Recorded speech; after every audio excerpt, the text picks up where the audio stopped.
করছি। তোর হাতে কি রে? এটা জাদুর জিনিস? আরে না না, এটা হলো বুদ্ধি পরীক্ষার মেশিন। যে সঠিক উত্তর দিতে পারবে সে সব থেকে চালাক। তোমার নাটক ছাড়ো তো, এটা তো একটা রাস্তার পাথর। তুই কি বুঝবি এই পাথরটা নিয়ে? তুই তো একটা সাধারণ মেয়ে। সে কি, এটা জ্ঞানের পাথর? এটা কি খাওয়া যায়? আমার তো খুব খিদে পেয়েছে। তোর বোকা, এটা কেউ খায়? এটা তো বুদ্ধি পরীক্ষা। শোন, তিনটে প্রশ্ন করছি, যে সঠিক উত্তর দেবে তাকে আমি এই বাক্সটা দেব। এটা আবার কিসের বাক্স? শোন, কালকে বাড়ির থেকে লুকিয়ে এটা এনেছিলাম। এর মধ্যে 5টা রসগোল্লা ছিল। রসগোল্লা?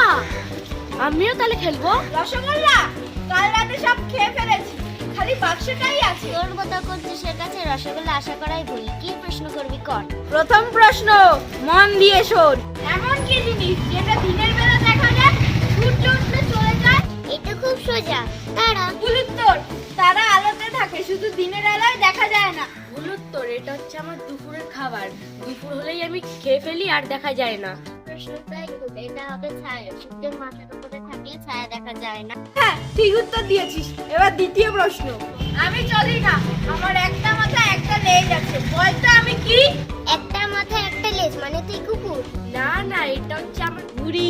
কোনোটাই হলো না। এটা হবে কয়েন, যার আছে হেড আর টেল, মানে মাথা আর লেজ। আরে তুই এটা পেরে গেলি। শেষ প্রশ্ন, এটা সঠিক উত্তর দিতে পারলেই তুই জিতে যাবি এই টিফিন বাক্স। যদি একটা মুরগি ডিম পারে, সেই মুরগির ডিমটার কি রং হবে, সাদা না বাদামি? সাদা, আমি টিভিতে দেখেছি। বাদামি, আমি আমার দিদার বাড়ি দেখেছি। তুই কি মাথা মোটা? জানিস না মুরগি ডিম পারে না, ডিম পারে হলো মুরগির মা। মুরগি বড় হলে পরে ওর নাম মুরগি হয়।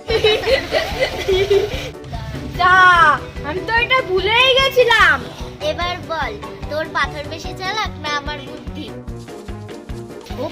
এ, মিষ্টি নাই যখন, আমি মিষ্টি নিয়ে আসবো। অপু, তোকে একটা মিষ্টি দেবো না। চলো, ইস,